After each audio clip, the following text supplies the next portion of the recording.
জামাই কক্সবাজার বউকে নিয়ে ঘুরতে গিয়ে বউর সাথে জামাই ছবি না ওঠার কারণে মেয়েটার সাথে কি অন্যায়টা হইলো দেখুন একটা ভিডিও। ছবি তোমার সাথে তুলবো, যেভাবে তুলতে চাই ওইটাও তুমি তুলতে চাও না। আচ্ছা, কিভাবে তুলতে চাই আমি? অশান্তি করে বলছো আমার জীবনটা। তাই ছবি না তুলে?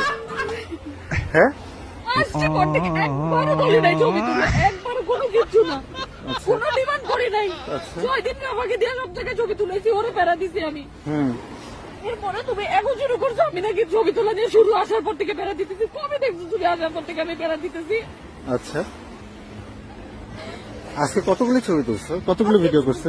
যতগুলাই তুলি না কেন আমি সব প্ল্যান সিটির জন্য রাখছিলাম। ও, এর আগের ছবিগুলো কি ফ্রি তাইলে? আমি সব বেস্ট জামা কাপড় গুলো আমি রেখে দিছি, এগুলো একটাও পকেটে করি নাই। আমি পকেট গিয়ে পরার টাইম আছে, আমি শাড়িটাও করতে পারি নাই। আচ্ছা, এখন আমি শাড়ি পরে ছবি তুলবো বলে তুমি বলে একটা ট্যাক্সি করে দিবা। আরে ভাই আমি একটা ট্যাক্সি করে একটা কিছু কি করবো? আচ্ছা, আমি নিয়ে যাবো। ঠান্ডা হবা তাইলে? ভালো লাগতেছে না, তুমি যাও কাজ করবা।